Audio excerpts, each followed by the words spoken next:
Assalamualaikum warahmatullahi wabarakatuh. Puji syukur kita ucapkan kepada Allah Subhanahu wa Ta'ala yang telah memberikan rahmat dan kurnia-Nya kepada kita bersama, sehingga pada hari ini masih berada kita dalam keadaan sehat sejahtera.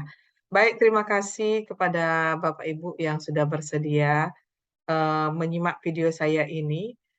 Terima kasih juga saya ucapkan kepada panitia. Sirih dilipat, sirih dimamah, sirih dimakan, pembuka kata. Kepada Bapak Ibu di depan mata, terima kasih atas undangannya. Baik, langsung saja saya share screen makalah saya.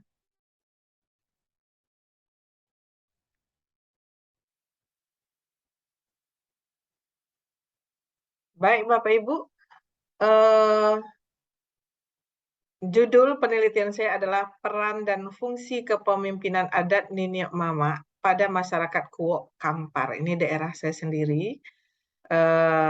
Ini adalah mendapat sumber dana DIPA, Program Pasca Sarjana Universitas Riau tahun 2002. Latar belakang penelitian ini adalah pembangunan berkelanjutan, Sustainable Development atau SDGs adalah kesepakatan pembangunan baru yang mendorong perubahan-perubahan yang bergeser ke arah pembangunan berkelanjutan yang berdasarkan hak asasi manusia dan kesetaraan untuk mendorong pembangunan sosial, ekonomi, dan lingkungan hidup.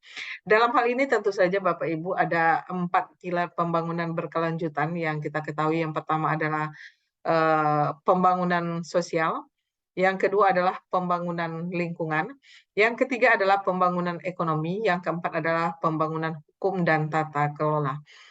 Di samping itu, upaya untuk pembangunan berkelanjutan salah satunya dilakukan dengan penguatan karakter bangsa. Jadi karakter bangsa ini dibangun dari nilai etika inti, core ethical value, yang bersumber dari nilai-nilai agama, falsafah negara, dan budaya yang merupakan peran dari Niniok Mama. Niniok Mama ini merupakan kayu rimbun tompe batoduh, kayu godang tompe balindung. Jadi maksudnya di sini adalah kata-kata bijak yang disampaikan ini adalah tempat orang bertanya, tempat orang melakukan minta nasihat dan sebagainya. Jadi 4 fungsi kepemimpinan sebagai seorang bapak dalam keluarga sendiri, bisa juga sebagai seorang pemimpin atau disebut dengan mama dalam kaumnya. Kemudian bisa juga sebagai seorang sumondo, sumondo di rumah istrinya, jadi disebut dengan sumondo. Dan juga bisa sebagai nenek mama dalam suku dan negerinya, karena di Kecamatan Kuo ini masyarakatnya terdiri dari bermacam-macam suku yang dipimpin oleh seorang nenek mama. Capaian penelitian ini Bapak Ibu adalah untuk mengeksplorasi peran dan fungsi kepemimpinan Nenek Mama pada masyarakat Kuok, Kabupaten Kampar sebagai upaya pembangunan berkelanjutan melalui penguatan kearifan lokal yang dalam hal ini adalah yang pertama pembangunan sosial, yang kedua adalah pembangunan lingkungan, yang ketiga adalah pembangunan ekonomi, dan yang keempat adalah pembangunan hukum dan tata kelola. Adapun metode penelitiannya adalah dengan menggunakan pendekatan penelitian kualitatif. Jenis penelitian yang digunakan adalah penelitian lapangan, yang merupakan salah satu penelitian yang termasuk yang disebut dengan etnografi. Kemudian peta jalan penelitiannya adalah eksplorasi fungsi dan peranan Nenek Mama pada masyarakat Kuok, Kecamatan Kuok, Kabupaten Kampar ini pada tahun 2017 sampai pada tahun 2020. Kemudian fungsi dan peran kepemimpinan Nenek Mama pada masyarakat Kuok, Kecamatan Kuok di Kabupaten Kampar. Fungsi dan peran kepemimpinan Nenek Mama pada masyarakat Kuok, Kecamatan Kuok, Kabupaten Kampar ini sebagai upaya pembangunan berkelanjutan melalui penguatan kearifan lokal. Sedangkan pada tahun 2026 sampai 2030 nantinya, itu diusahakan adalah tentang model pembangunan berkelanjutan melalui penguatan kearifan lokal pada masyarakat Kuok, Kecamatan Kuok, Kabupaten Kampar.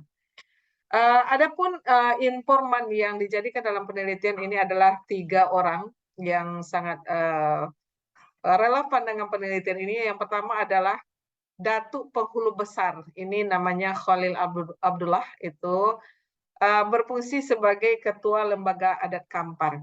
Yang kemudian adalah Bapak Abdul Latif, ini dengan gelar yang disebut dengan Datuk Bagindo, itu adalah sebagai Nini Mama.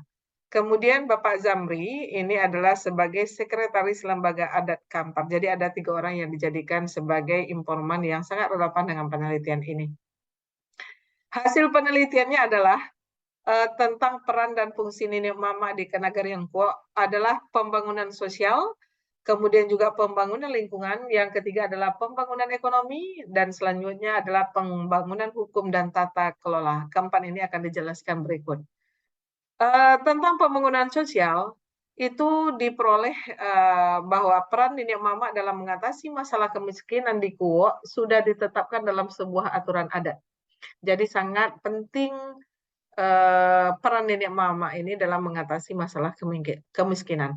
Yang kedua adalah wilayah alam berupa hutan yang ada di Kuok yang dikenal sebagai hutan adat dan tanah ulayat. Disebut juga dengan wilayah bertani, ini dijadikan tempat sumber ekonomi bagi masyarakat Kuok. Kemudian pelaksanaan pernikahan pada masyarakat Kuok secara adat dilarang untuk menikah dengan sesama suku. Ini tentang pembangunan sosial. Yang kedua adalah peran Nini Mama itu dalam pembangunan lingkungan. Lahan gambut tidak boleh dikelola sebagai ladang atau lahan pertanian dalam perkebunan, karena lahan gambut tidak dapat digunakan untuk lahan pertanian dan perkebunan. Jadi lahan gambut ini termasuk lahan yang tidak subur. Jadi hutan di lereng bukit tidak boleh ditebang karena akan mengakibatkan bencana longsor.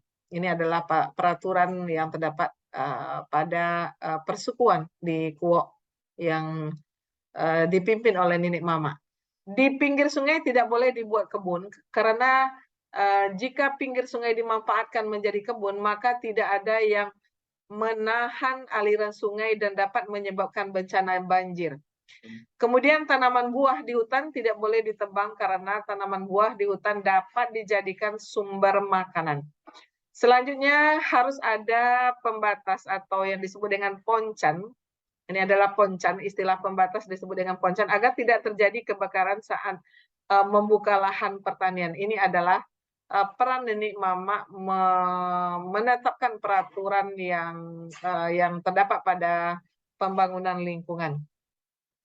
Kemudian pembangunan ekonomi, peran Nenek Mama itu adalah memberikan, Nenek Mama itu bisa memberikan lahan yang disebut dengan hutan adat dan tanah ulayat atau disebut juga dengan wilayah bertani yang dapat dikelola oleh keponakan atau anak keponakan dan masyarakat lainnya.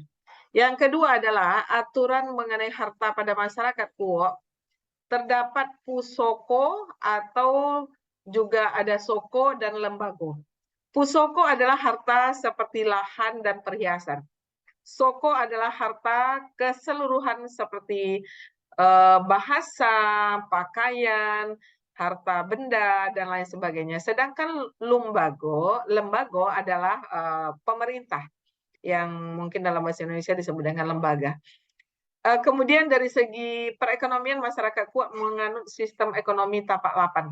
Jadi tapak lapan adalah sebutan untuk sumber mata pencaharian atau yang dikenal dengan 8 sumber pendapatan. Jadi tapak lapan ini kalau masyarakat Kuok misalnya kerjanya mencari karet di hutan atau memotong karet, tetapi karena musim hujan bisa dipindahkan untuk mencari ikan di sungai dan sebagainya.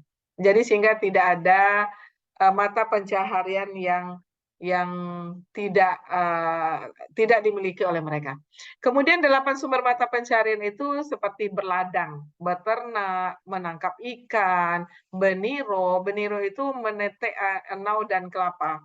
Kemudian mengambil atau mengumpulkan hasil hutan seperti rotan, damar, dan kayu berkebun, tanaman keras seperti bertukang dan berniaga. Jadi 8 sumber penghasilan inilah yang disebut dengan tapak 8. Jadi tidak satu mata pencaharian dari segi ekonomi. Kemudian Bapak Ibu, pembangunan hukum dan tata kelola peran nenek mama dari segi pembangunan dan hukum tata kelola itu fungsi nenek mama dalam pembangunan hukum dan tata kelola adalah menjaga, melaksanakan dan melestarikan aturan dan sanksi adat. Nah, jadi kalau ada misalnya yang tidak mengikuti peraturan ini, nenek mama inilah sebagai sebagai pimpinan yang menentukan kebijakan-kebijakan yang tentu saja berdasarkan musyawarah dan mufakat. Kemudian sistem hukum yang berlaku adalah musyawarah dan mufakat. Kemudian tata kelola hukum adat terdapat seorang datu atau disebut dengan codiok pandai seperti seorang menteri, ada yang disebut dengan malin atau alim ulama atau tokoh agama, ada yang disebut dengan dubalang. Dubalang ini adalah sebagai keamanan atau panglima atau tentaranya dalam persukuan. Dan ada disebut dengan segompu. Segompu itu adalah bidang yang menangani tentang perempuan atau induk persukuan. Jadi segompu ini biasanya adalah perempuan. Nah, ini adalah fungsi nenek mama dari segi pembangunan hukum dan tata kelola. Kemudian, laporan kemajuan belum menyajikan keterhubungan dari peran dan fungsi kepemimpinan nenek mama pada masyarakat Kabupaten Kampar sebagai upaya pembangunan berkelanjutan melalui penguatan kearifan lokal sebelum disajikan secara lengkap dikarenakan dalam hal ini dalam proses analisis data. Luaran penelitian ini adalah diharapkan penelitian ini bisa dimasukkan di dalam Conference Education and Social Science ya, Access pada tahun 2022 ini. Terima kasih kepada Bapak Ibu semuanya. Demikianlah presentasi pada hari ini. Mohon maaf jika ada kata-kata saya yang tidak pada tempatnya. Lombok adalah kota bernama, kotanya indah, masyarakatnya ramah. Kepada Bapak Ibu hadirin semua, segala kurang maaf dipinta. Demikianlah dari saya. Wassalamualaikum warahmatullahi wabarakatuh.